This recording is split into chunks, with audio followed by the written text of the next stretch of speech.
এই জায়গায় ডাকাতি করতে গিয়ে যদি মার্ডার হয়, তাহলে সকল আসামি এই ধারার অপরাধ করে। 5 জন যেহেতু অপরাধী হলে ডাকাতি হবে, 5-এর নিচে তো হবে না। ডাকাতি মানে 5 পাতা ধরে 5 জন আসামির মধ্যে এর মধ্যে একজন যে খুন করলো আর 4 জন হচ্ছে বাকি মালামাল নিয়ে চুরি করে গেছে, এর মধ্যে এই একজন কি খুনের শাস্তি পাবে নাকি সবাই পাবে? সবাই পাবে। এই জায়গায় একটু ই করে রাখেন, এই জায়গায় এই ধারাতে যদি একজন আসামি খুন করে, তাহলে এই খুনের সাজাটা, এই ধারার সাজা সবাই পাবে। যদি প্রমাণিত হয় যে ডাকাতি করতে গিয়ে খুন করছে, দেন সকলেই খুন সহ ডাকাতির আসামি হবে। এই জায়গায় আলাদাভাবে 395 ধারায় শুধু ডাকাতির সাজা, 302 ধারায় খুনের সাজা আলাদা, যে খুন করছে সে পাবে। নো, এই জায়গায় এই ধারাতেই যখন এই ধারাতে যখন অপরাধ প্রমাণিত হবে যে ডাকাতি করতে গিয়ে খুন করছে, তাহলে যতজন ডাকাত ছিল সবাই সমান সাজা পাবে। অর্থাৎ 34 ধারা আমরা যদি নাও থাকে, 34 ধারার আগে আমরা দেখলাম যে সবাইকে একই ধরনের সাজা দেওয়ার জন্য এই ধারাটা স্পষ্টই বলা আছে যে যদি একজনও করে তাহলে সবাই সমান সাজা পাবে। এরপরে আমরা আসি ডিসঅনেস্টলি মিসঅ্যাপ্রোপ্রিয়েশন অফ প্রপার্টি। 403 ধারাতে আমরা পড়ে ফেলছি। এই জায়গায় মুভেবল প্রপার্টি, এই জায়গায় হচ্ছে যে ইটা থাকবে না, অর্থাৎ এই ব্যক্তিগতভাবে নিয়ে কেউ খরচ করে ফেলছে, অথবা মৃত ব্যক্তির কোনো সম্পত্তি, সে দেখা যাচ্ছে যে মারা যাচ্ছে পথযাত্রী, তার সম্পত্তিটা সে মুভেবল প্রপার্টি, সেই জিনিসটা দেখা যাচ্ছে যে কেউ একজন মারা যাচ্ছে, মারা যাওয়ার সময় তার আশেপাশে কোনো আত্মীয় স্বজন নাই, তার অনেক স্বর্ণ গয়না আছে, এগুলো একজনের কাছে হেফাজতে রেখে যাচ্ছে, এইগুলো আমার মেয়েকে দিয়ে দিও।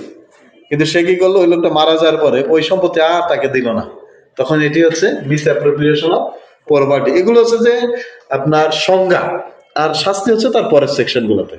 যাই হোক, এই যে ক্রিমিনাল ব্রিচ অফ ট্রাস্ট, এটা আমরা পড়ে ফেলছি, আলোচনা করে ফেললাম যে একটা ট্রাস্ট থাকবে, বিশ্বাস থাকবে, এই বিশ্বাসটা ভঙ্গ হবে। এই বিশ্বাসের একটা প্রেক্ষাপট থাকবে যে কিসের ভিত্তিতে আপনি বিশ্বাস করলেন। হঠাৎ করে আপনি বললেন যে আমি বিশ্বাস করে স্যার বাসে যাওয়ার সময় একজনের সাথে দেখা হয়েছে, তারা আমি 1 লক্ষ টাকা দিয়ে দিছি, এটা তো হলো না। আপনি এর কাছে বিশ্বাস করে দিয়ে দিলেন, তা সে এই বিশ্বাসটা বিশ্বাস না। বিশ্বাসটা হচ্ছে বিশ্বাসের একটা ভিত্তি থাকতে হবে, যে আপনি কিসের ভিত্তিতে তার সঙ্গে সম্পর্কটা আপনার, এটা আগে দেখাতে হবে। দেন আপনি কি করছেন পরের বিষয়। তাহলে প্রথমে হচ্ছে যে বাবা তার ছেলেকে দিতে পারে, এই জায়গায় কোনো কিছু প্রমাণ করার দরকার নাই, আলাদা কোনো কিছু থাকার দরকার নাই। এই জায়গায় বাবা তার ছেলেকে বিশ্বাস করবে, এটাই স্বাভাবিক। এই জায়গায় লিখিত থাকতে হবে এমন না, কিন্তু যখন এই সম্পর্কের বাইরে গিয়ে কেউ হবে, দেন একটা চুক্তিনামা থাকতে হবে, যে সেই জায়গায় 300 টাকা হোক বা তার বেশি হতে পারে, একটা স্টাম্প থাকতে হবে যে এই শর্তে তার সঙ্গে আমার একটা সম্পর্ক তৈরি হয়েছে, দেন আমি তার সঙ্গে এই লেনদেন গুলো করছি। পরবর্তীতে সে এই আকামগুলো করে ফেলছে, এই টাকাগুলো সে নিজে আত্মসাৎ করছে।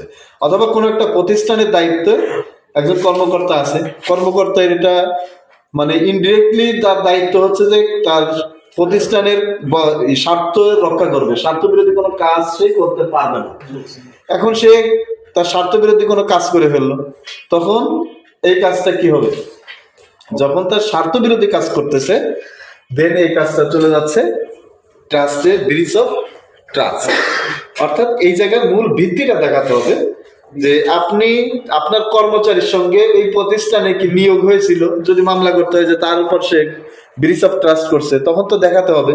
যেমন 409 ধারাতে পরীক্ষা প্রশ্ন আসছে ইতিপূর্বে যে সরকারি কর্মকর্তা যদিও এটা এখন দুদকের চলে যায়, কিন্তু এটা প্রশ্ন আসছে 2023 সালে, এই অ্যাডভোকেটশিপে 2023 সালে প্রশ্নটা আসছে যে সরকারি কর্মকর্তা যদি ক্রিমিনাল ব্রিচ অফ ট্রাস্ট করে তাহলে তার সাজা কত বছর, এটাই আর 7 বছর হচ্ছে তার সাজা। এই যে ক্রিমিনাল ব্রিচ অফ ট্রাস্ট, তাহলে দেখাতে হলে আপনাকে এজাহারে দেখাতে হবে যে তার সঙ্গে এই আসামির সঙ্গে বাদীর কোন ধরনের সম্পর্কটা ছিল। আগে সম্পর্কই যদি না থাকে তাহলে ব্রিচ অফ ট্রাস্ট হবে না। আপনি শুধু ধারা উল্লেখ করে দিয়ে বলে দিলেন যে তার সঙ্গে আমার সম্পর্ক হয়েছে, এরপরে আপনি টাকা দিয়ে দিয়েছেন, সে টাকা মেরে দিয়ে চলে গেছে, এটা হবে না। এটা থাকতে হবে সুনির্দিষ্ট যে এইটার ভিত্তিতে আপনি লেনদেনটা করছেন। এখন আপনার সঙ্গে এই যে কোচিং এ এই জায়গায় ক্লাস করতেছেন, কারণ পারস্পরিক একজনের সঙ্গে বিশ্বাস হয়ে গেল আপনার, আপনি টাকা দিয়ে দিলেন, এটা কোনো বিশ্বাসের প্রেক্ষাপট তৈরি হয়নি। কারণ আপনি এই জায়গায় সবাই পড়াশোনা করতে আসছেন, এই জায়গায় কেউ বিজনেস করতে আসেন নাই, কারোর সঙ্গে আলাদাভাবে কোনো চুক্তি হয় নাই। তাহলে কোনো এই জায়গায় এন্ট্রাস্টমেন্টটা তৈরি যদি না হয়, তাহলে ব্রিজ হওয়ার তো কোনো সুযোগই নাই। তাহলে প্রথমে হচ্ছে এন্ট্রান্সমেন্টে থাকতে হবে। এখন এটা যখন হবে মামলা হবে তখন হবে 306 ধারাতে। 306 ধারাতে যে ক্রিমিনাল ব্রিচ অফ ট্রাস্ট, 306 ধারাতে শাস্তি হচ্ছে আপনার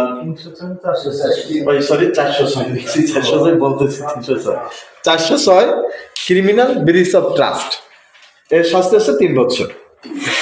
জি, এরপরে আমরা চলে আসি 415 এটা হচ্ছে 409 ধারাতে সরকারি কর্মকর্তা যদি করে। আর এই 410 একটা আছে স্টোলেন প্রপার্টি।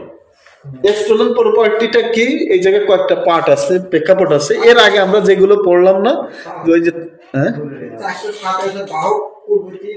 409 না,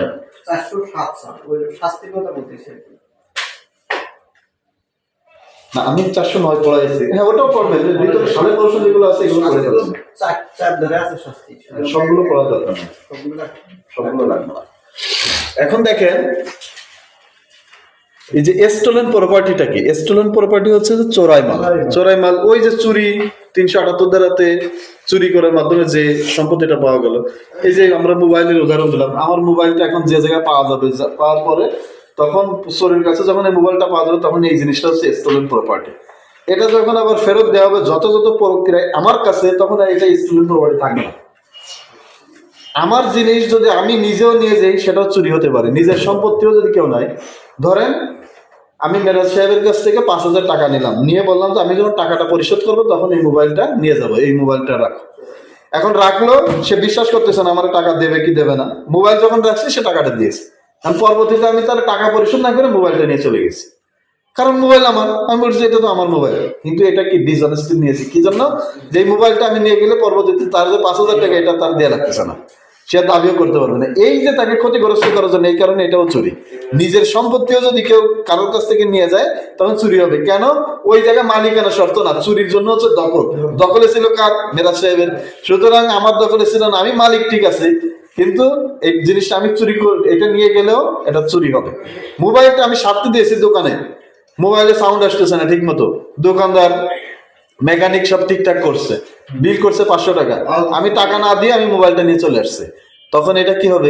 চুরি হবে। কারণ তখন এটা আমার জিনিস, আমি টাকা এই যে ফাঁকি দেওয়ার জন্য তার কাছ থেকে জোরপূর্বক আমার জিনিস আমি নিয়ে চলে আসলেও, নিজের মাল নিজেও যদি নিয়ে আসে সেটাও চুরি হবে। না, চুরি হবে।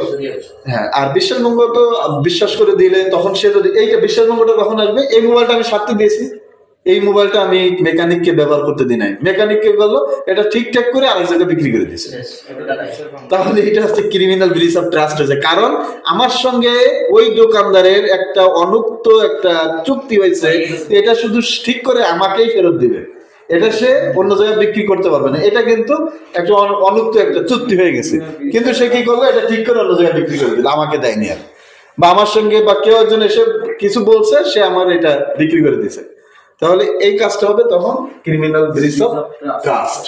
এরপরে আসেন স্টোলেন প্রপার্টির মধ্যে এই যে চুরি, তারপরে এই যে ছিনতাই, এক্সটর্শন, তারপরে দেখলাম কি ডাকাতি, তারপরে miss appropriation of property, criminal breach of trust. এই সকল অপরাধের থেকে যে সম্পত্তিটা পাওয়া যাবে এটাই হচ্ছে কি স্টোলেন প্রপার্টি।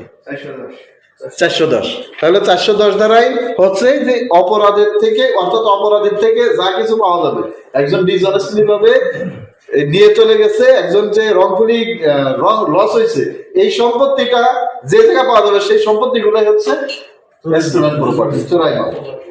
তার মধ্যে কয়েকটা বলা আছে, ওইটার সংখ্যা আসে না, কি কিটা বলা আসে না। যাই হোক, আমরা 415 চিটিং আর 416 হচ্ছে চিটিং বাই পার্সনেশন। 415 চিটিংটা কি? প্রতারণা। এই প্রতারণা হচ্ছে যে অনেক সময় অনেক বিষয়ের সঙ্গে অনেকে মনে করে যে আমার সঙ্গে সে প্রতারণা করছে। কি হয়েছে? অমুকের সঙ্গে তার বিয়ে হওয়ার কথা ছিল, বিয়ে হয় নাই, এটা প্রতারণা করছে। নো, আইনের বাড়ি বসে ওটা কোনো প্রতারণাই হয় নাই, ওটা সর্বোচ্চ একটা চুক্তি লঙ্ঘন হতে পারে, সেটা সিভিল ম্যাটারে হতে পারে, ক্রিমিনাল অফেন্স হয় নাই। ক্রিমিনাল অফেন্স হতে হলে এটা 415 ধারাতে অর্থ সংশ্লিষ্ট হতে হবে, যে এই জিনিসটা কেউ একজন কাউকে প্রলুব্ধ করছে অথবা উদ্বুদ্ধ করছে অথবা কোনো প্রলোভন দেখায় টাকা দিতে, উদ্বুদ্ধ করছে বা কি বলে উস্কানি দিয়েছে, এরকম যে ঠিক আছে দেও, কোনো সমস্যা নাই, ওই দায়িত্ব আমার। তার যদি কোনো তোমার ওই টাকার কোনো সমস্যা নেই, কোনো টেনশন নিয়ে না, তোমার ওই টাকা মার যাবে না, আমি জিম্মাদার হলাম। পরবর্তীতে দেখা যাচ্ছে যে টাকাটা মেরে দিয়েছে, এখন আর সে জিম্মাদার হচ্ছে না, তখন বলে যে আমি জানি না, আমি তো আসলে সরল বিশ্বাসে দিয়েছিলাম, এখন তো সে নিয়ে চলে গেছে, আমি জানি না। এটা হলে তখন আমিও এই প্রতারণা অপরাধ করেছি, অর্থাৎ জিম্মাদারও প্রতারণার অপরাধ করবে, যে নিয়ে যাবে সে তো করবে, যে জিম্মাদার। অর্থাৎ এই জায়গায় মূল বিষয় হচ্ছে যে কেউ কাউকে, নিজেকে অথবা অন্য কাউকে সম্পত্তি দেওয়ার জন্য উদ্বুদ্ধ করে এবং এর বিনিময়ে সে সম্পত্তিটাকে হস্তান্তর করে। যেমন এই মোবাইলটা বিক্রি করে আমি নতুন আর একটা মোবাইল পাবো, এরকম একজন প্রলোভন দেখায় বললো যে আপনার এটা দিয়ে দেন, আমার একটা মোবাইল পড়ে আছে ওটা আপনার দিয়ে দিচ্ছে। দিয়ে দিলে এরপর দেখলাম যে তার ওই মোবাইলটা নষ্ট মোবাইল, আমার এই বাবলা মোবাইলটা দিয়ে চলে গেলাম। এখন একজনে এই মিরাজ সাহেব আমার উদ্বুদ্ধ করলো, দিয়ে দেন কোনো সমস্যা নেই, মোবাইলটা আইফোন আর আপনার এটা থেকে আরো ভালো ফোন। আমি তার প্রলোভনে পড়ে দিয়ে দিলাম। তখন এই যে কাজটা হয়েছে, তখন মিরাজ সাহেব যে অপরাধ করছে, প্রতারণার অপরাধ, মিরাজ সাহেবকে আমি যাকে অর্থ দিয়েছি, ওই মোবাইলটা দিয়েছি, সেও প্রতারণার অপরাধ করছে। অর্থাৎ অর্থ দিতে বাধ্য করে অথবা প্রলুব্ধ করে, সেটা হচ্ছে প্রতারণা। আর সমান অপরাধী আর একটা হচ্ছে চিটিং বাই পার্সোনেশন। এই পার্সোনেশন হচ্ছে ছদ্মবেশ ধারণ করে আরেকজনের প্রতারণা করা। যেমন আমার নাম মহিউদ্দিন, এখন ধরেন ঢাকা কোর্টে একজন মহিউদ্দিন নামে একজন ম্যাজিস্ট্রেট আছে। এখন আলামিন ভাই কি করলে এই সুযোগ বুঝে এই জায়গায় অনুষ্ঠানে ঘোষণা করে দিল যে এই যে ম্যাজিস্ট্রেট আসছে মহিউদ্দিন। এখন আপনারাও তো জানেন যে হয় একজন ম্যাজিস্ট্রেট আছে, ঢাকা কোর্টে একজন ম্যাজিস্ট্রেট আছে, তার নাম মহিউদ্দিন। এখন আমি নিজেকেও যখন এই ম্যাজিস্ট্রেট হিসেবে পরিচয় দিই, আমি যখন আপনাদের সামনে উপস্থাপন করবো নিজেকে, তখন আমি নিজেকে ওই নামে, আমি কিন্তু ওই ব্যক্তির নামের মিল আছে, তারপরও আমি এটা প্রতারণা করছি। এই প্রতারণা হচ্ছে যে ছদ্মবেশ ধারণ করা, এটা কাল্পনিক হতে পারে।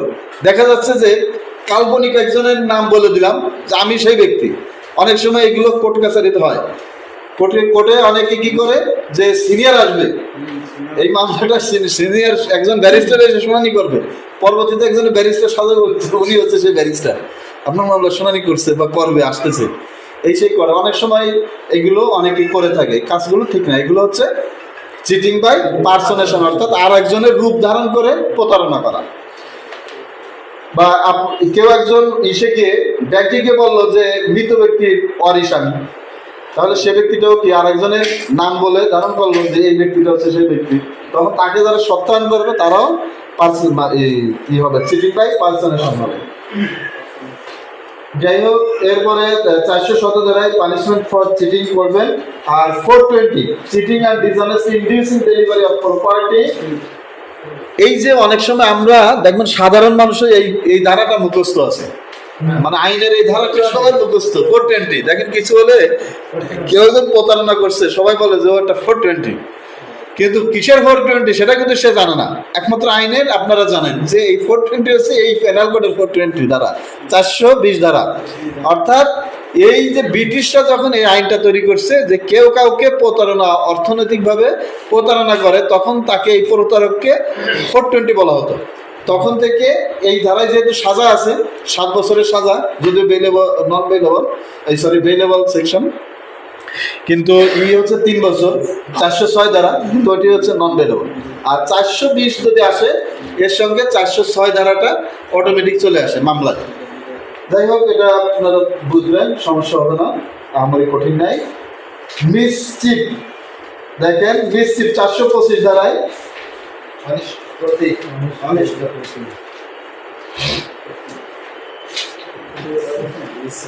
মিসচিফটা হচ্ছে কারণ নির্দিষ্ট কোনো ব্যক্তি লাভবান হয় না, কিন্তু ক্ষয়ক্ষতি করে। কি করলাম, এই মোবাইলটা ধরে আসার মেরে দিল, কিন্তু এই মোবাইলটা কি আসার মেরে যদি ভেঙে ফেলে, তাহলে যে ভাঙলো তার কোনো লাভ হয়নি, কিন্তু আমি ক্ষতিগ্রস্ত হয়েছি, কারণ আমার মোবাইল।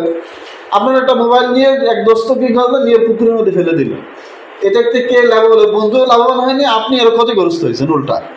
আপনার একটা আংটি নিয়ে এসে বলে দিলাম ফেলে, তাই বলে দিয়ে দিলে ফেলে, এই কাজটা কি হলো? এরকম কিন্তু বলতে বলতে ওরা করে। এই কাজটা হচ্ছে মিসচিফ। এই মিসচিফ হচ্ছে যে ক্ষয়ক্ষতি করা, একটা কাউকে অনিষ্ট সাধন করা। এর মধ্যে 436 ধারাটা পড়বেন। মিসচিফের এই জায়গা হচ্ছে আর্সন, অ্যাটাক, 436 ধারাটা যে অগ্নি সংযোগ করে, যেমন বাসে আগুন ধরায় দেয়া, এগুলো ঘটনা আমাদের চোখের সামনে ঘটে। এই ঘটনার সঙ্গে মিলাই পড়বে, তার মনে থাকবে বেশি। দেখা যাচ্ছে কেউ বাসে আগুন ধরায় দিল, অথবা একজনের ওই যে গরুরে খড় খাওয়ায়, সেই খড়ের সে পালায় আগুন ধরায় দিল, তাহলে ওই লোকটা আগুন ধরায় দিয়ে যে আগুন ধরে দিল, সে কিন্তু নিজে কোনো লাভবান হয়নি, কিন্তু একটু তৃপ্তি পেয়েছে যে আরেকজন ওটা ক্ষতি করতে পারলো, এর বাইরে কিছু না। তাহলে আরেকজন যে ক্ষতিগ্রস্ত হলো, এটা হচ্ছে মিটছে। আর যদি চুরি করে নিয়ে যায়, তখন তো ওই যে থেফট হয়ে যাবে, কারণ সে নিজেও লাভবান হচ্ছে, অথবা এই জিনিসটা বিক্রি করতে পারতেছে অন্য কোথাও। তাহলে ঘরে আগুন ধরায় দেয়া, এটা কত ধারাতে আছে? 436 ধারাতে। জি, এরপরে criminal trespass 441, house trespass, lurking house trespass, আমরা হাউস ব্রেকিং, এই জায়গায় কয়েকটা বিষয় আছে, এটা একটু পড়বো।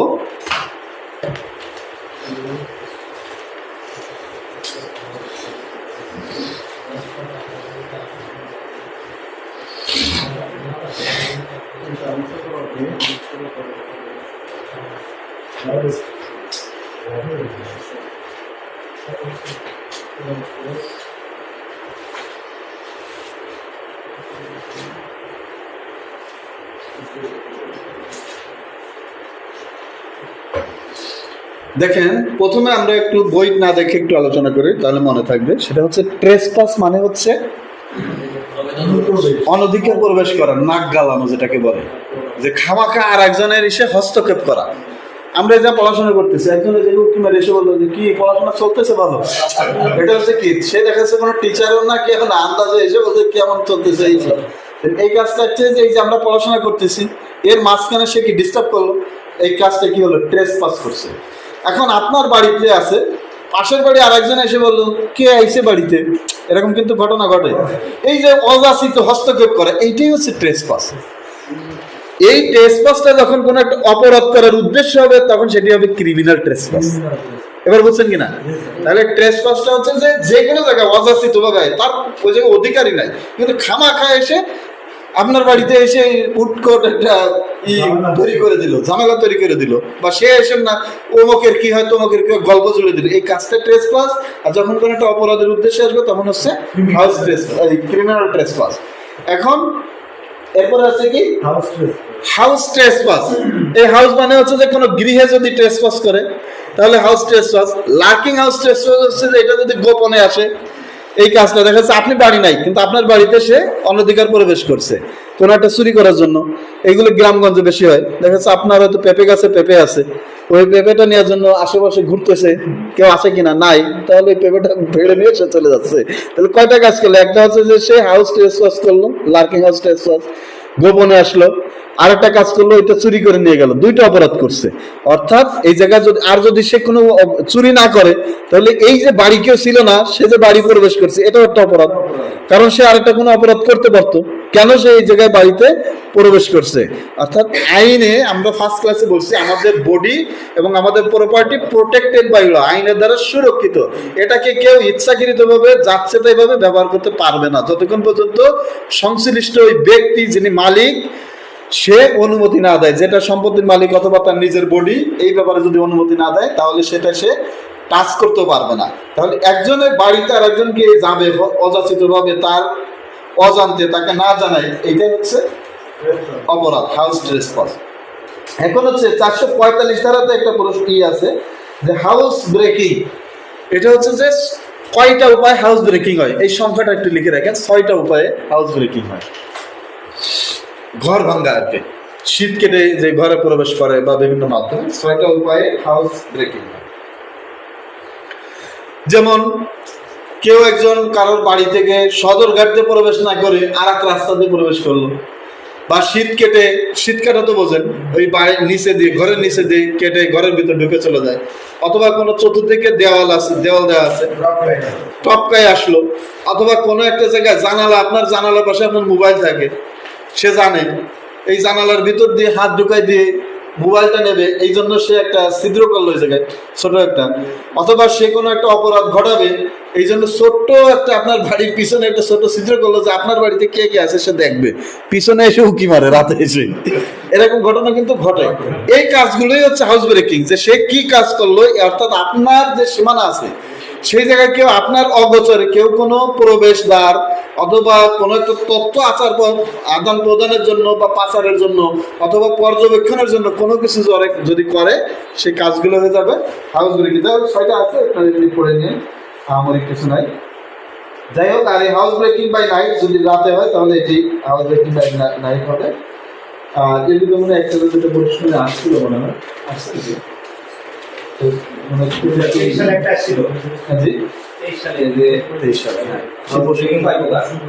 আচ্ছা, তাহলে 445 ধারায় 6 শ্রেণীর হতে পারে, 6 ভাগ হতে পারে। এরপরে আসেন 463 ফরজারি আর 464 মেকিং ফলস ডকুমেন্ট। ফরজারি জালিয়াতি।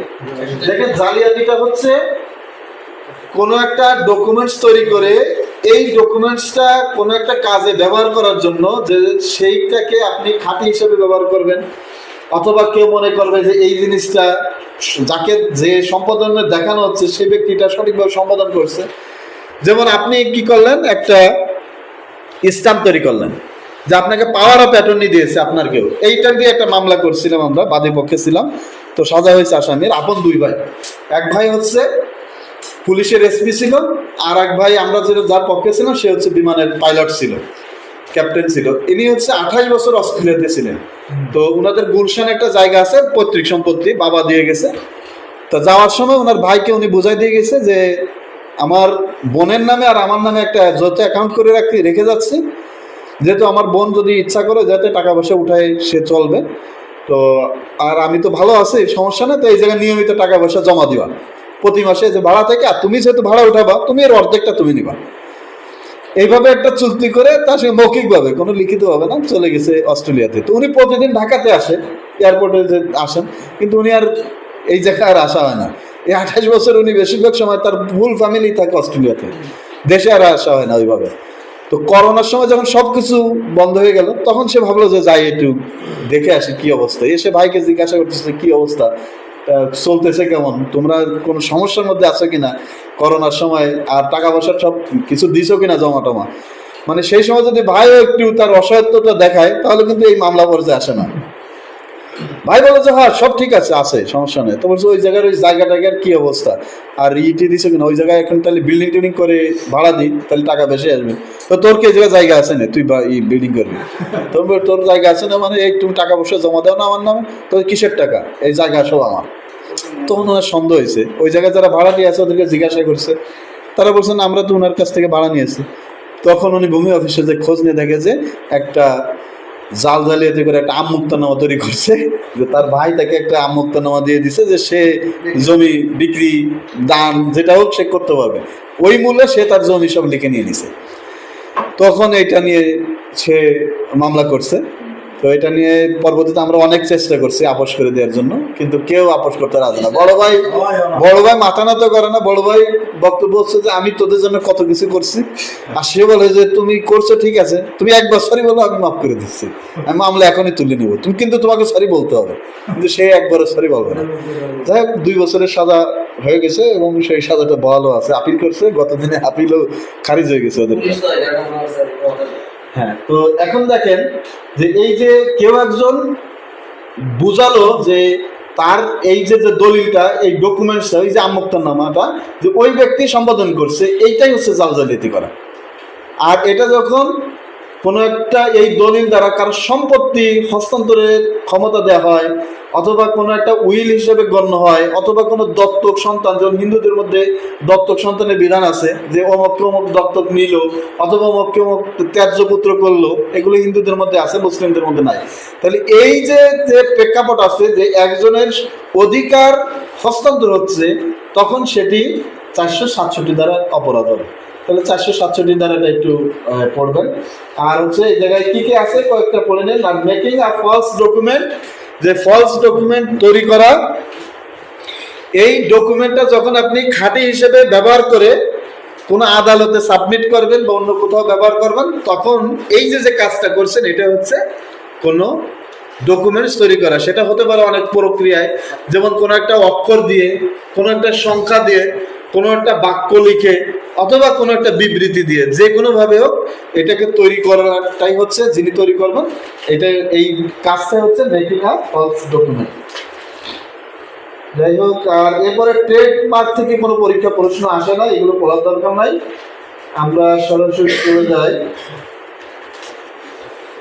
হ্যাঁ, ম্যারেজ নিয়ে, অফেন্স রিলেটিং টু ম্যারেজ 493।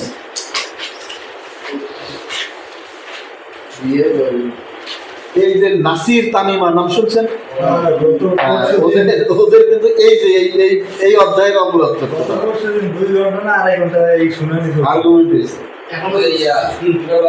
রায়ের জন্য আছে 10 টাকা।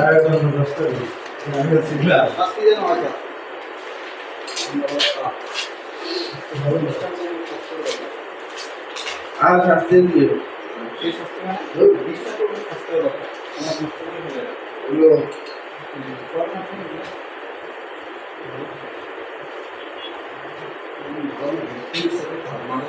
জি, আমরা দেখি এই জায়গায় দেখেন, প্রথম আছে 493 ধারায় যে কাউকে লফুল ম্যারেজ না করে, অর্থাৎ বৈধভাবে বিয়ে না করেই একত্রে বসবাস করা। যদি বৈধভাবে বিয়ে না করে একত্রে বসবাস করে, যেমন মুসলিমদের বিয়ে করতে হলে এই যে এজাব কবুল, তারপরে এই যে কি বলে যে আলেম ওলামা দিয়ে, কাজী দিয়ে বিয়ে পড়ানো, আর রেজিস্ট্রেশন, এটা কিন্তু বিয়ে বৈধতার জন্য প্রয়োজন না। এটা হচ্ছে আইনে বাংলাদেশের নিয়ম অনুযায়ী এইটা একটা দলিল রাখতে হয়, তাই নাহলে, কারণ মানুষ অনেক সময় অস্বীকার করে, কারণ ওই নারীটা যখন তার অধিকার হিসেবে দাবি করবে কোথাও, তখন তো বলবে যে প্রমাণ আছে কি, এই প্রমাণটাই হচ্ছে বিয়ের কাবিন নাম, আর কিছু না। এখন এই যে বিয়ে শাদী এগুলো না করে সাদা কাগজে একটা স্বাক্ষর দিয়ে বললো যে তুমি এটা স্বাক্ষর করে আমিও করি, এবার আল্লাহরে সাক্ষী রাখলো, ফাঁকা মানে কোনো দুনিয়াবি কেউ সাক্ষী নাই, আল্লাহকে সাক্ষী রেখে হাজির নাজির জেনে তারা বিয়ে করে এবার সংসার শুরু করছে, তখন এই কাজটা হচ্ছে এই ধারার অপরাধ। 493 ধারায় লফুল ম্যারেজ না করেই একত্রে বসবাস করা। এই জায়গায় একটা টেকনিক মনে রাখবেন, হ্যাঁ হ্যাঁ অনেকটা। 493, 494, 495, 496, 97, 498।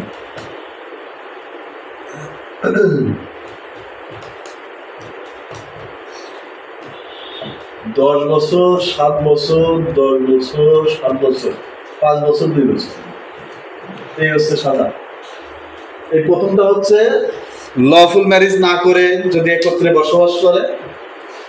494 হচ্ছে এক স্ত্রী বর্তমান থাকা অবস্থায় যদি আর একটা বিয়ে করে, এই ক্ষেত্রে হচ্ছে বেশিরভাগই মেয়েদের ক্ষেত্রে হয় যে হাজব্যান্ড বলবৎ আছে, বিয়ে বলবৎ আছে, কোনো এক কারণে আইনত পরবর্তী বিয়েটাই অবৈধ, এইরকম যদি হয় সেই ক্ষেত্রে এই ধারাটা প্রযোজ্য। এটা নিয়ে একটা মামলা আমরা করছিলাম, পিজি হসপিটালের এক ডাক্তার, মহিলা ডাক্তার, উনি কি করছে, ওনার হাজবেন্ড ছিলেন হচ্ছে গ্রামীণ ব্যাংক, গ্রামীণ ফোনের ইঞ্জিনিয়ার, তো ওনাদের সঙ্গে মনোমালিন্য হয়েছে, আর উনি যেহেতু ডক্টর ছিলেন, ওনার এক কলিগ ছিলেন আরেকজন ডক্টর, ওই ডক্টরের সঙ্গে যেটা একসঙ্গে ডিউটি করেন, করতে করতে ওনার সঙ্গে একটা সম্পর্ক হয়ে গেছে। এক পর্যায়ে গিয়ে ওনার একটা মেয়ে আছে, মেয়েকে ছেড়ে উনি ওই ডক্টরকে বিয়ে করে ফেলছে, তাকে তালাক না দিয়ে আগে বিয়ে করছে। বিয়ে করার পরে 2 দিন পরে ডিভোর্স পাঠাইছে ওই এক্স হাজব্যান্ডকে ডিভোর্স পাঠানোর 1 সপ্তাহ পরে তার এখন মেয়ের জন্য পরাণ পড়তেছে, কাঁদতেছে যে না, তার একটা মেয়ে আছে, এটা এই বাসায় আর থাকবে না, তার মেয়ের কাছে চলে যাবে। তখন সে চিন্তা করলো যে দিনের বেলায় তো যেহেতু ওনার এক্স হাজব্যান্ড থাকে না, তাহলে দিনের বেলায় কি মেয়েকে একটু দেখে আসবে বাসায় গিয়ে। ওই বাসায় গেছে, যাই দেখে যে মেয়ে খাওয়া দাওয়া ঠিক মতো করে না, কান্নাকাটি করে, শুকাই গেছে। এইটা দেখে সে আর ওই বাসা থেকে আর আসে না। তখন বলে যে এবার বিকালে যখন আসছে হাজব্যান্ড, ওই এক্স হাজব্যান্ড, তখন বলছে যে তারা পাইটাই ধরে মাপটাপ চাইছে, সে বলছে যে আমার ভুল হয়ে গেছে, আমার তুমি মাফ করে দাও, আমি ডিভোর্স প্রত্যাহার করে নেব। খেয়াল করেন ওই জায়গায় কি করলো, প্রথমে এই দিক তো বিয়ে আছে, বিয়ে থাকার পরে ওইদিকে যে বিয়ে করে ফেললো, করেই এক্স হাজবেন্ডকে ডিভোর্স দিল। ডিভোর্স দেওয়ার পরে পরবর্তীতে আবার যখন এই হাজবেন্ডের কাছ থেকে চলে গেল মেয়েকে দেখতে, দেখতে গিয়ে ওই হাজবেন্ডের কাছে গিয়ে এখন ডিভোর্সটা প্রত্যাহার করতে চাচ্ছে। এখন ডিভোর্স যখন প্রত্যাহার করবে এই সময়ে তার হাজবেন্ড কয়জন হচ্ছে, একই সময় দেখেন এটাও তো বলবৎ আছে। এবং ডিভোর্সটা কার্যকর হয় 90 দিন পরে গিয়ে, ডিভোর্স দেওয়ার পরে 90 দিন পরে কার্যকর হবে, দেন বিয়ে শাদী করতে হবে। এই 90 দিন সময়ের মধ্যে বিয়ে শাদী দেখেন একই সময় দুইটা হাজবেন্ড হয়ে গেছে। পরবর্তীতে ওই যে হাজবেন্ডের কাছে থেকে পরবর্তী যে বিয়ে করলো তাকে ডিভোর্স দিল। ডিভোর্স দিলে পরের জন তো খেপে গেছে, পরের জন যাই হোক এই মামলাটা দায়ের করছিল যে ওই মহিলা একই সময় দুইজন হাজবেন্ড ছিল, সে দুইটা বিয়ে করছে, আর একটা করছিল 495 ধারায়, যে পূর্বের বিয়ে গোপন করে পরবর্তী বিবাহ করা। এটা হচ্ছে 495, যে পূর্বে কোন একজন ছিল, বিয়ে ছিল। অনেক সময় এটা হয়ে থাকে, ঢাকা শহরে অহরহ হয়। অনেক মেয়েদের দেখা যাচ্ছে যে পূর্বে বিয়ে ছিল, এটা গোপন করে পরবর্তীতে বিয়ে করে, এবং এটা কাজটা ভুল করে। অনেক সময় পরবর্তী হাজবেন্ডও জানে যে তার পূর্বে বিয়ে ছিল, কিন্তু ওই কাবিন নামায় লেখে যে পরিবারকে দেখাবো, লেখে সমস্যা কি, কুমারী লিখে দেয়। পূর্বে যে তালাক প্রাপ্তা বা এই শব্দগুলো লেখে না, কুমারী লেখে পরবর্তীতে বিয়ের সময়। এটা লেখার কারণে পরবর্তী যে হাজবেন্ড হচ্ছে তার সাথে যদি কখনো মনোমালিন্য হয়, আর সেই হাজবেন্ড যদি ওই কাবিন নামা দিয়ে আর আগের কাবিন নামাটা দিয়ে মামলা করে দেয়, তখন কিন্তু মেয়ের খবর আছে। কারণ ওই জায়গায় কুমারী লেখা, সে বলবে যে আমার তো বলে নাই যে তার আগে বিয়ে ছিল। এই যে প্রমাণ হচ্ছে কুমারী লেখা। হাজবেন্ড এই ডিভোর্স, এই কাবিন নামায় লেখা আছে 5 লক্ষ টাকা দেনমোহর, উসুল নাই। পরবর্তীতে উসুল দিয়ে দিছে, কোনো প্রমাণ নাই। পরবর্তীতে যখনই তাদের ডিভোর্স হবে, এই মহিলা যদি ওই কাবিন নামাতে মামলা করে, ইসের মামলা, দেনমোহরের মামলা, ওই 5 লক্ষ টাকাই দিতে হবে, কারণ আর কোনো প্রমাণ নাই পরিশোধ করার। এই ঠিক তেমনি ভাবে ওই কাবিন নামায় যদি কুমারী লেখা থাকে, তাহলে এইটার দায়িত্বটা সম্পূর্ণ ওই মেয়ের উপর বর্তাবে। এখন এই যে 495 ধারায় পূর্বের বিবাহ গোপন করে পরবর্তী বিবাহ করা, এটা হচ্ছে এই যে দেখেন ওই যে ডাক্তার সাহেব, এই ঘটনা যেটা বললাম, ওই ডাক্তার সাহেব 494 এবং 495 ধারা মামলা করলো। কি মামলা করলো? যে তার একই সময়ে দুইজন হাজবেন্ড বলবৎ, এই হচ্ছে 494। আর পরবর্তীতে সে কিন্তু জানে তার যে হাজবেন্ড আছে তাকে ছেড়ে চলে আসে, মেয়ে আছে, সবকিছু জানে, কিন্তু ওই যে কাবিন নামে কুমারী লিখছে, এই কারণে সে মামলা করলো যে এই দেখেন কাবিন নামে কুমারী লেখা, আমি জানতাম না যে তার পূর্বে বিয়ে ছিল, সে পূর্বের বিয়ে গোপন করে আমাকে বিয়ে করছে। তাহলে 495 ধারারও অপরাধ সে করছে। তাহলে 494 ধারা অপরাধ করলো, 495 ধারা অপরাধ করলো। আমরা যদি ওই মহিলার পক্ষে ছিলাম, এই 495 ধারাটাই সে মামলা চলছে, কিন্তু 494 ধারা মামলাটা চলে নাই। কেন? 494 ধারার মামলাটা করবে হচ্ছে তার এক্স হাজবেন্ড, প্রথম হাজবেন্ড করবে। কারণ এই জায়গায় অ্যাগ্রিড পারসন হচ্ছে প্রথম হাজবেন্ড, যে আমার সাথে বিয়ে বলবৎ থাকা অবস্থায় সে আর একজনকে বিয়ে করছে। তাহলে এই জায়গায় অ্যাগ্রিড পারসন হচ্ছে ফার্স্ট হাজবেন্ড। ওই যে সে ইঞ্জিনিয়ার, কিন্তু ইঞ্জিনিয়ার তো মামলা করে নাই, তাহলে এই মামলাটা তো চলে না। আর ডাক্তার সাহেব যে মামলাটা করছে, সেই মামলাটা সে যেহেতু কুমারী লেখা আছে, এই কারণে 495 ধারার মামলাটা চলবে। 494 ধারা মামলা খারিজ হবে, ওই ধারাটা ডিসচার্জ হবে। যাই হোক, ওটা ডিসচার্জও পেয়েছিল। আমরা এরপরে চলে আসি 495, 96। 496 হচ্ছে দরকার না, ওটা আসবে না। 497 অ্যাডাল্টারি, ব্যভিচার। আর 498 ধারা হচ্ছে ফুসলিয়ে নিয়ে যাওয়া, বিবাহিত নারীকে ফুসলিয়ে নিয়ে যাওয়া অপরাধ। এই দুইটা ক্ষেত্রেই এই যে 497 ধারায় একটা প্রশ্ন আসে, সেটা হচ্ছে ব্যভিচার যিনি করেছেন, এই জায়গায় শুধুমাত্র ব্যভিচার তো একজনে হয় না, দুইজনই, পুরুষ মহিলা। এই জায়গায় শুধুমাত্র আসামি হবে পুরুষ ব্যক্তিটা। এটা পরীক্ষা একবার আসছে, মহিলা কোনো আসামি হবে না, সে সহযোগী হিসাবে আসামি হবে না। একটু নোট রাখেন, 497 ধারায় ব্যভিচারের ক্ষেত্রে শুধুমাত্র পুরুষ আসামি হবে, পুরুষ লোকটি আসামি হবে, মহিলা আসামি হবে না। এটা একটু নোট রেখে দেন, এটাই পরীক্ষা প্রশ্ন আসছে। এখন হচ্ছে ব্যভিচারের করে এই মামলাটা কি করবে? বাদী হবে ওই যে মহিলার হাজবেন্ড আছে, সে মহিলার যিনি হাজবেন্ড আছেন শুধু সেই মামলা করতে হবে, বাদী করতে হবে না। আর মেয়ে যদি করে, মেয়ে তো আর বলবে না যে আমি ব্যভিচার করছি, সে করবে রেপের কেস, ধর্ষণ মামলা করবে। পুরুষ আসামি হবে, মহিলা আসামি হবে হ্যাঁ, ফুসলে নিলেও সে কোনো অপরাধ করে না, আইন অনুযায়ী কোনো অপরাধ করে না। আইনের ফাঁক করতে যদি তাকে আপনি নির্দেশ করতে পারবেন না। এই জায়গা হচ্ছে যে মহিলা কোনো অপরাধ করে নাই, করছে পুরুষ লোকটা। আর এই জায়গায় মামলাটা মহিলা তো করতে পারবে না, মহিলা করবেও না, করবে তার হাজবেন্ড, অথবা ওই মহিলার দায়িত্বে যদি কোনো তার হাজবেন্ডের অনুপস্থিত অন্য কেউ দায়িত্বে থাকে, যেমন তার শ্বশুর থাকতে পারে দায়িত্বে, দেখা যাচ্ছে সে সেনাবাহিনীতে কাজ করে, চাকরি করে, অথবা বিদেশে থাকে, তার অনুপস্থিতি তার শ্বশুর দেখাশোনা করে, তখন শ্বশুর মামলা দায়ের করবে, অন্য কেউ করতে পারবে না।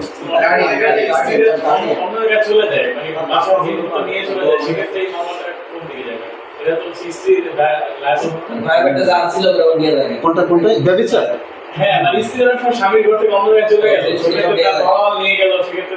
না, মালামাল নেওয়া ওটা তো অন্য প্রসঙ্গ, কিন্তু এই জায়গাটা আপনার এই ব্যভিচারের মালামাল নেওয়া তো এক জিনিস, দুটো আলাদা অফেন্স। এই জায়গা হচ্ছে যে মূলত ব্যভিচারটা কি, রেপ আর ব্যভিচারের ভিতরে মৌলিক পার্থক্য হচ্ছে যে কনসেন্ট ছিল, আর কনসেন্ট যদি না থাকে বা এগেইনস্ট হার উইল হয় তখন হয়ে যাবে রেপ।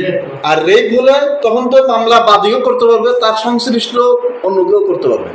কিন্তু যখন ব্যভিচারের ক্ষেত্রে মামলা হবে তখন শুধুমাত্র ওই যে নারী ব্যভিচার করছে তার হাজবেন্ড মামলা দায়ের করবে, আর কেউ মামলা দায়ের করতে পারবে না। এবং এই মামলায় শুধুমাত্র আসামি হবে ওই হাজবেন্ড, ওই ওয়াইফের যার সঙ্গে ব্যভিচার করলো ওই পুরুষ লোকটা, এই ওয়াইফ কোনো আসামি হবে না। এটা তো উল্টা হয়, স্বামীর সাথে আর মহিলা ব্যবচার করে স্ত্রী ধরে করবো, সেক্ষেত্রে স্ত্রী মামলা করতে হবে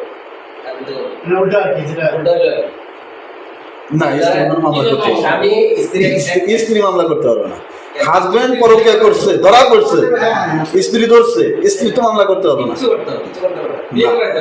স্ত্রী কি করতে পারবে, ওই যে মহিলার সাথে ই করছে, হ্যাঁ, তার হাজবেন্ডকে দিয়ে মামলা করাতে পারবে। তার হাজবেন্ড যদি মামলা করে আমার ওয়াইফের সঙ্গে সে ই করছে, হ্যাঁ, এর আগে অন্য কেউ মামলা দায়ের করতে পারবে না। স্ত্রী যদি অস্বীকার করে সেটা কি?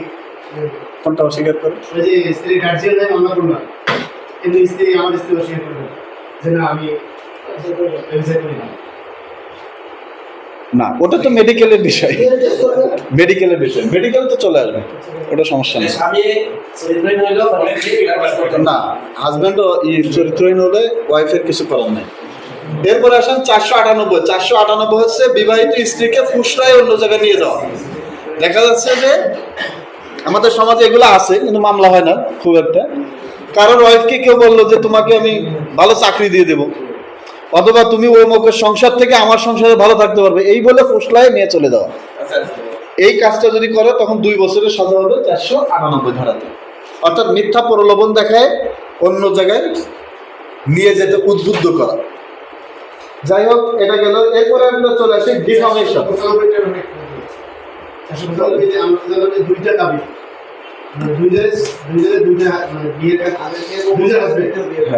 সেটা 494। হ্যাঁ, একজনে একটা বিয়েতে যে দুইটা কাবিন হয়, এখানে কোন কাবিনটা একটা বিয়েতে যদি ওয়াইফ হাজবেন্ড একই ব্যক্তি হয় তাহলে সেকেন্ড যে কাবিনটা হয়েছে সর্বশেষ ওইটা বল থাকবে। কারণ কাবিনটা হচ্ছে একটা কন্ট্রাক্ট, চুক্তিনামা, তার সঙ্গে তার বিয়ে হয়েছে, আবার তালাক দিয়ে দিলে ওই চুক্তির মেয়াদ শেষ হয়ে যাচ্ছে। খেয়াল করেন, তাহলে এই যে চুক্তিটা, এই চুক্তিটা সব ক্ষেত্রেই সর্বশেষ চুক্তিটাই বল থাকবে। যেমন আপনার বিয়ে হলো, আপনার ওয়াইফের সঙ্গে 10 লক্ষ টাকার কাবিনী, ওই জায়গায় উসুল লেখা আছে 1 লক্ষ টাকা, পরবর্তীতে আপনি 9 লক্ষ টাকা পরিশোধ করে দিয়েছেন, তখন আপনি কি করবেন? আপনি যদি পরিশোধ করে থাকেন তখন আপনি আর একটা কাবিন করবেন, ওইটার পরে ওই বিয়ের তারিখ সব ঠিক থাকবে, দিয়ে লাগবেন এই জায়গায় 10 লক্ষ টাকা দেন মহর সম্পূর্ণ পরিশোধ। তার মানে আপনার কাছে প্রমাণ থাকবে যে পরবর্তীতে যখন আপনার এই নিয়ে কোনো বিরোধ হবে তখন আপনি দেখাতে পারবেন যে আমি আমার দেনমোহর পরিশোধ করে দিয়েছি, এই যে পরবর্তী কাবিন নামা করে আমি পরিশোধ করে দিয়েছি সব। আর যদি এটা না থাকে তাহলে আপনি পরিশোধ করেছেন, এটা প্রমাণ যদি যথাযথভাবে দিতে না পারেন তাহলে আপনাকে ফুল টাকায় দিতে হবে, যা বাকি থাকবে সব দিতে হবে। আর একটা যে সমস্যা হয় পারিবারিক মামলাগুলোতে গেলে যে আমি অমুকের স্বর্ণ দিছি, গয়না দিছি, এই দিছি, সেই দিছি, এগুলো উপহার হিসেবে গণ্য হয়, এগুলো দেনমোহর হিসেবে আসে না। কোর্টে আসলে আরো না, অন্য কেউ হতে পারবে, যে আগে বিয়ে হয়েছিল এই মর্মে, পরবর্তীতে যারা সাক্ষী থাকবে তাদের সাক্ষী দিয়ে বোঝানো যাবে যে এরা সাক্ষী থাকছে, এই টাকা পরিশোধ হয়েছে, এই কারণে। পরিশোধ আপনি পরেও করতে পারেন, পরিশোধের সাক্ষী। এখানে স্যার মেয়ে পক্ষ একটা সিডিং করছে, এটা হচ্ছে প্রথম বিয়েটা হচ্ছে 3 লক্ষ টাকা, পরে বিয়েটা করছে 8 লক্ষ টাকা। হ্যাঁ, ওই 8 লক্ষ টাকাই বল থাকবে, কারণ পরবর্তীতে যেটা চুক্তি থাকবে ওইটাই বল। যাই হোক, এরপরে আমরা চলে আসি 499 ধারা ডিফামেশন, মানহানি। মানহানি এই জায়গায় একটু লিখে রাখেন, 10টা ব্যতিক্রম আছে, এমসিকিউর জন্য এতটুকু যথেষ্ট। এর মধ্যে 10টা ব্যতিক্রমের মধ্যে আমরা কয়েকটা একটু পড়ি। সেটা হচ্ছে, কোনো সরকারি কর্মকর্তা যদি কোনো কাজ করে, তার কাজ নিয়ে আপনি সমালোচনা করতে পারবেন, করলে সেটা কোনো হবে না, মানহানি হবে না। দেখা যাচ্ছে যে আপনার এলাকার যিনি ওসি আছেন, তিনি এতটা বেপরোয়া যে আপনার সবাই, গ্রামের সবাই অতিষ্ঠ, আপনি তাকে নিয়ে সমালোচনা করলেন, বক্তব্য দিলেন সমাবেশে গিয়ে, যে এই জায়গার যে ওসি আছে সে এইসব করে, তারা এই জায়গা থেকে ট্রান্সফার করানো হোক, এটা দ্বারা সে মামলা দায়ের করতে পারবে না যে আমার মানহানি হয়েছে, আমার সুনাম ক্ষুণ্ণ হয়েছে, এটা বলার সুযোগ নাই। কোনো একটা ঊর্ধ্বতন কর্তৃপক্ষ যার অধস্তন কোনো কর্মকর্তা সম্পর্কে তার ঊর্ধ্বতন কর্তৃপক্ষের কাছে রিপোর্ট পাঠায়। যেমন আপনার কোনো ম্যাজিস্ট্রেট যদি যে করে, এসিআর আছে, অ্যানুয়াল এই রিপোর্ট, এই এসিআরে বাৎসরিক যে দেওয়া হয়, এসিআর হয়, এই এসিআর এর মধ্যে সে রিপোর্ট দেয় যে গোপনীয় প্রতিবেদন, কনফিডেন্সিয়াল রিপোর্ট। এই কনফিডেন্সিয়াল রিপোর্টের মধ্যে সে লেখে যে এই ম্যাজিস্ট্রেট তার বিচার কাজে কেমন, কতটা দক্ষতার সাথে হ্যান্ডেল করতে পারে, সে কতগুলো মামলা পরিচালনা করছে, এরকম একটা বিবৃতি দিয়ে উপরে পাঠায় এবং একটা মন্তব্য করে তিনি কেমন। এই এসিআর এর ভিত্তিতে পরবর্তীতে তাদের প্রমোশন হয়। যদি এসিআর এর রিপোর্ট খারাপ যায়, প্রমোশন আটকে যায়। এখন যিনি দায়িত্বে থাকেন সিএমএম, তিনি হচ্ছে তার অধস্তন যে ম্যাজিস্ট্রেটগুলো আছে তাদের ব্যাপারে এসিআর দেবেন ঊর্ধ্বতন কর্তৃপক্ষকে। এখন ম্যাজিস্ট্রেটে যদি মনে করে যে নিচের যে আছে, সে যদি মনে করে যে উনি আমার সম্পর্কে মানহানিকর কথা লিখে দিছে উপরে, এটা দ্বারা কোনো হবে না, মানহানি হবে না।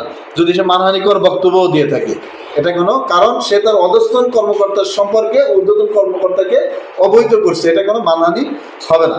এরপরে কেউ একটা বই লিখলো, এই বই নিয়ে আপনি সমালোচনা করলেন যে তসলিমা নাসরিন যে বই লিখছে তাতে মনে হচ্ছে যার মন মানসিকতা অন্যরকম, একটা বলে দিলেন যে সে হয়তো স্বাভাবিক ব্যক্তি না, তার মেধা যেভাবে সে বক্তব্যগুলো উপস্থাপন করছে তাতে মনে হচ্ছে না যে তিনি সুস্থ একজন ব্যক্তি, এটা দ্বারা মানহানি হবে না। কিন্তু আপনি যদি বলেন যে ওই লোকটা যেভাবে বক্তব্য দিবে না কেন, তার বাপ মাই তো এরকম, এটা মানহানি হয়েছে। এই যে বাপ মা তুলে যখন চলে গেছেন তখন হচ্ছে অপরাধ হয়েছে, কারণ তার লেখনীর মধ্যে আপনি যতক্ষণ সীমাবদ্ধ থাকবেন ততক্ষণ পর্যন্ত কোনো অপরাধ হয়নি।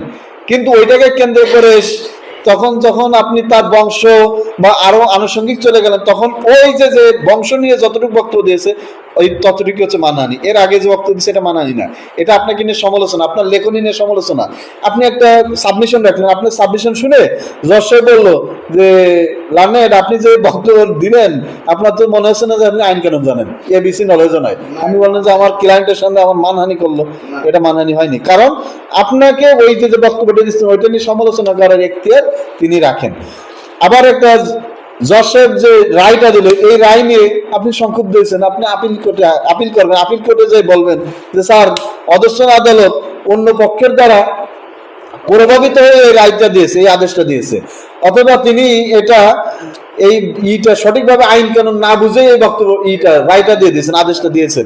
এই বক্তব্য দিলে ওই ম্যাজিস্ট্রেট বলতে পারবে না যে না, আমার রায় নিয়ে তারা যে বক্তব্য দিলে এটা মানহানি হয়ে গেছে, এটা হবে না। অর্থাৎ এই যে লিগাল হইতে, আবার দেখা যাচ্ছে যে কোনো একটা পাবলিক ইন্টারেস্ট জড়িত কোনো একটা বিষয় নিয়ে আপনি সমাবেশ করলেন যে আমাদের এলাকায় এই জায়গায় রাস্তা নির্মাণ করা দরকার, এই জায়গায় প্রত্যেকবার বাজেট হয়, এই জায়গায় যারা দায়িত্বে থাকে তারা টাকা পয়সা লুটপাট করে নিয়ে যায়, এটা দিয়ে একটা সমাবেশ করলেন, সমাবেশে বক্তব্য দিলেন। এখন ওই যে যারা দায়িত্বে ছিল প্রতি বছর বাজেট আনে আর নিজেরা খেয়ে ফেলে, হয়তো অল্প কিছু বালু ফেলে আর বাকি টাকা খেয়ে ফেলে, তারা বললো যে কি ব্যাপার, আমাদের তো মানহানি হয়ে গেল, আমরা নাকি সব লুটপাট করে খেয়ে ফেলতেছি। এটা কোনো মানহানি হয়নি, কারণ এই জায়গায় পাবলিক ইন্টারেস্ট জড়িত। এই জায়গায় সেই সম্পর্কে যখন কোনো বক্তব্য দেওয়া হবে, দাবি দেওয়া জানানো হবে, তখন সেটি কোনো অপরাধ হিসেবে গণ্য হবে না। আবার দেখা যাচ্ছে যে কোনো একটা পাবলিক ইন্টারেস্ট বলতে কোনো একটা দোকানদারের সাথে সমস্যা আছে, এই দোকানদার হচ্ছে যে লেনদেন ভালো না, ওজনে কম দেয়, তখন আপনি কি করলেন, পাশে থেকে বললেন যাই এদিকে ওই দোকান থেকে কেনাকাটা করবি না, এই পাশে আরো দোকান আছে ওই সব দোকানে কেনাকাটা করবি, ওই দোকানদার কিন্তু ওজনে কম দেয়। এটা বললে ওই দোকানদার আপনার বিরুদ্ধে মামলা করতে পারবে না যে আমার মানহানি হয়ে গেছে, কারণ এই কথাটা বললে অবশ্যই তার দোকানে কাস্টমার কমে যাবে, এটা স্বাভাবিক। কিন্তু সে মানহানি মামলা দায়ের করতে পারবে না। কেন? এই জায়গায় পাবলিক ইন্টারেস্ট জড়িত ছিল। এইটা সৎ বিশ্বাসে আরেকজনের উপকারের জন্য বলছে যে ওই লোকটা এইভাবে আচরণ করে, তুমি ক্ষতিগ্রস্ত হতে পারো, এই কারণে তাকে সতর্ক করার জন্য, তার ভালোর জন্য এই বক্তব্যগুলো দিয়েছে। তো এরকম 10টা ব্যতিক্রম আছে আমাদের ওগুলো। ক্ষতি করার উদ্দেশ্যে বলা যায় হ্যাঁ, ক্ষতি করলে যদি ওই ঘটনাটা সত্য না হয় তাহলে সে মানহানি হবে, মানহানি হবে। দেখা যাচ্ছে যে আপনাকে আমি একটা করলাম যে এই জায়গায় পড়াচ্ছি সবাইকে, হুট করে আপনারা বললাম যে এই না সমস্যা আছে। কি সমস্যা? এখন সবার সামনে আমি এমন একটা কমেন্ট করলাম, আপনি সবার কাছে গিয়ে ছোট হয়ে গেলেন, তখন এটি মানহানি হবে। তবে হ্যাঁ, আপনাকে যদি আমি পড়া জিজ্ঞাসা করি আপনি পারেননি, আমি যদি বলি যে আপনি অনার্স মাস্টার্স করে এসেছেন, কি করছেন, আপনি এই কথাটা যদি মনে করেন যে না মানহানি হয়ে গেছে, তখন এটা মানহানি হবে না। কারণ আপনি যদি আসলে পারফরমেন্স আপনার লো থাকে, এটার বিষয়ে আমি সমালোচনা করতেই পারি। আবার আপনিও আমাকে নিয়ে সমালোচনা করতে পারেন যে কি পড়ায় উনি, নাকি সুপ্রিম কোর্টের অ্যাডভোকেট, 3বার নাকি জুডিশিয়ারি দিয়েছে, উনি পড়ায়টা কি পড়ায় সেটাই তো বুঝি না। এটা নিয়ে যদি আপনি কমেন্ট করেন, সেটা নিয়ে আমার কোনো মানহানি হবে না। কারণ এটা নিয়ে আপনি আমার লেকচার নিয়ে ডেলিভারি যেটা দিচ্ছি, এই বক্তব্য নিয়ে আপনি সমালোচনা ভালো মন্দ অ্যানালাইসিস করতেই পারেন, এটা নিয়ে কোনো হবে না। কিন্তু এর বাইরে গিয়ে যদি আপনি বলেন না ওনার কিন্তু চিনি, ওনার বাপ এরকম বা ওনার মা এরকম, এই সেটাই যখন বলবেন তখন এটা মানহানি হবে। কিন্তু যতক্ষণ পর্যন্ত যতটুকু যে বক্তব্য দিবে, যতটুকু লিখনি থাকবে, ততটুকু নিয়ে আপনি সমালোচনা করবেন যে তিনি যে ভাষা ব্যবহার করলেন, এই ভাষাটা কোনো সুস্থ স্বাভাবিক ব্যক্তির ভাষা না। তিনি একটু অসুস্থ ব্যক্তি না হলে এই ধরনের ভাষা ব্যবহার করতে পারতেন না, এটা কোনো অপরাধ নয়। কিন্তু ওই যে যখন আশেপাশে চলে যাবেন তার বংশ নিয়ে, তখন ওই যে বংশ নিয়ে যতটুকু বলছেন ততটুকু হচ্ছে মানহানি। এইটা শুধুমাত্র জীবিত ব্যক্তির ক্ষেত্রে হবে তা না, মৃত ব্যক্তির ক্ষেত্রেও যদি বলা হয় তাহলেও মানহানি হবে। যেমন আপনার দাদা সম্পর্কে কেউ একজন কটূক্তি করলো, যে দাদা একজন চোর ছিল, ওই সে চোরের নাতি যাচ্ছে। এখন আপনার দাদা কখনোই চোর ছিল না, কিন্তু তার সঙ্গে হয়তো আপনার জমি নিয়ে কোনো বিরোধ আছে, সে মিথ্যাভাবে এই বক্তব্যটা দিল, আপনার সমাজে মানহানি হয়েছে, তখন আপনি মামলাটা দায়ের করতে পারেন, মানহানি মামলা। তবে মজার ব্যাপার আছে যে মানহানি মামলায় এই পর্যন্ত কেউ কোনোদিন কোনো আদালতে সাজা পেয়েছে কিনা কোনো এগুলো আছে বেলেবল সেকশন। এটা যে কোনো আদালতে ম্যাজিস্ট্রেট কোর্টে হয় মামলাটা, ম্যাজিস্ট্রেট কোর্টে যে দাঁড়ালেই জামিন দিয়ে দিতে বাধ্য আদালত। এই জায়গায় যেমন নাসিরউদ্দিন পাটোয়ারির বিরুদ্ধে 8 আসনে তার বিরুদ্ধে একজন মামলা দায়ের করছে, তারপরে আমির হামজা, এই যে রিসেন্টলি, এগুলো হচ্ছে মানে কি বলে বেলেবল সেকশনে মামলা, আর এগুলোতে কোনো গুরুত্ব নেই আর কি, এগুলো কিছু হয় না। আপনারা আইনজীবী যখন হবেন আরো কিছু বলবেন। এরপরে আসেন ক্রিমিনাল ইন্টিমিডেশন 503 ধারা। দেখেন, ক্রিমিনাল ইন্টিমিডেশন ভয় ভীতি দেখানো। শুধুমাত্র যদি ভয় ভীতি দেখায় কেউ, তখন কি করতে হয়? জিডি করতে হয়। যে কেউ একজন কাউকে ক্ষতি করার ভয় দেখাচ্ছে, যে ঠিক আছে তুমি যদি আমার বাড়ির সামনে দিয়ে যাও তাহলে কিন্তু তোমার খবর আছে, দেখাই দেব, অথবা কি করলো তোমার কিন্তু আমি মিথ্যা মামলাতে ফাঁসাবো, এই ধরনের যে ভয়ভীতি দেখানো হয় সেগুলো হচ্ছে ক্রিমিনাল ইন্টিমিডেশন বা অপরাধমূলক ভয়ভীতি প্রদর্শন। এইটা হচ্ছে 506 ধারাতে শাস্তির কথা বলা আছে, পানিশমেন্ট ফর ক্রিমিনাল ইন্টিমিডেশন। আর এই 506 ধারাটা এই যে খুবই গুরুত্বপূর্ণ, আপনার সিআরপিসির সঙ্গে একটা মিল আছে। দেখেন, সিআরপিসিতে 107 ধারাতে উল্লেখ আছে মুচলেকা দিতে হয়, সিআরপিসির 107 ধারাতে। আর এই 506 ধারাটায় অনেক গুরুত্বপূর্ণ একটা আছে, যে 506 ধারাতে শুধুমাত্র 506 ধারা নিয়ে কোনো মামলা দায়ের করা যায় না ম্যাজিস্ট্রেট আদালতে, জিডি করা যায়। আর যদি এই ধরনের কোনো অপরাধ হয় তাহলে এটা নিয়ে নির্বাহী ম্যাজিস্ট্রেট আদালতে 107 ধারার আবেদন করতে হয়, পিটিশন মামলা করতে হয়, যে যিনি হুমকি দিয়েছে সেজন্য এসে মুচলেকা দিয়ে যায় যে আগামীতে আর হুমকি দিবে না। আর এই ধরনের মামলায় শুধুমাত্র যাদেরকে বিবাদী করা হয়, ওই পক্ষে এসে যদি শুধু আদালতে একটা মুচলেকা দেয় যে আমরা ইতিপূর্বে হুমকি দিই নাই, এখনো দিচ্ছি না, ভবিষ্যতে দিব না, তাহলে ওই মামলা ওই দিনে শেষ হয়ে যায়। আমার চেম্বারের পাশে এক ছোট ভাই আছে, ওর বাড়ি লালমনিরহাটে। তো ও বলতেছে যে ভাই এলাকায় একটা মামলা হয়েছে এরকম 107 ধারার, তো কিভাবে দ্রুত শেষ করতে হবে, তো একটা করে দেন। আমি ওকে শিখাই দিলাম যে বক্তব্য যা দেবা দাও, এই কথাটা লিখে দিবা জবাবে, যে আমি ইতিপূর্বে কখনো দিনাই হুমকি দিনাই, এখনো দিচ্ছি না, ভবিষ্যতে দিব না। এটা নিয়ে জমা দিলে মামলা ওই দিনে আদালত মুস্তেকানি সবাই অব্যাহতি দিয়ে দিছে। এখন লালমনিরহাটে পুরা হইচই পড়ে গেছে যে কি ব্যাপার, ঢাকা থেকে কোন আইনজীবী এসে একদিনে মামলা শেষ করে দিল। এখন ওর তো মামলাও বেড়ে গেছে, এক দ্বিতীয়ত আইনজীবীরাও নাকি ওরকম প্র্যাকটিস নাই। ওরা কি করে, একদিন উকালতের মধ্যে অ্যাপিয়ার করে জবাব দেওয়ার জন্য, আর একদিন সময় নেয়। এতে লাভও আছে আইনজীবীর, কারণ ওই ক্লায়েন্ট একবার টাকা দিতে চায় না বেশি করে, যতদিন নিয়ে আসবে ততদিন ফি দিবে, এভাবে ওদের লাভও হয় আর কি। তারপরে আবার ওই যে ছাড়াও পড়ে যখন আপনি শেষ করতে পারবেন। শুধুমাত্র 506 ধারা নিয়ে ম্যাজিস্ট্রেট আদালতে কোনো মামলা হয় না, সর্বোচ্চ হতে পারে কি জিডি। আর যদি আপনি এটা নিয়ে মামলা দায়ের করতে চান তাহলে সিআরপিসির 107 ধারা মামলা করতে হবে। আর 506 কখন হবে, যখন এই মামলার সাথে অন্য কোনো ধারা সংযুক্ত থাকবে, অন্য কোনো ধারা যখন থাকবে তখন এই মামলাটা চলবে। 506 ধারাটা অন্যান্য, যেমন 323 ধারা, 323 ধারায় কি আছে, সিম্পল হার্ট আছে, যে মারামারি হয়েছে, এই মারামারির সঙ্গে যে আঘাত করছে কাউকে সিম্পল হার্ট, তার সঙ্গে হুমকিও দিয়েছে, যে মারধর দিছে, শর্তাপুর দিছে, আর বলছে যে এই যে আগামীকাল আমার বাড়ির সামনে দিয়ে যাচ্ছে কিন্তু ঠ্যাং ভেঙে দিবে, এই যে হুমকি দিয়ে গেছে আমার ঠ্যাং ভেঙে দেওয়ার, তখন কি হবে 323/506 এটি মামলা দায়ের হবে। কিন্তু শুধু হুমকি দিয়েছে যে কিছু একটা ঘটাই দিবে, তখন সেটা নিয়ে মামলা দায়ের হবে না। হ্যাঁ হ্যাঁ বলো।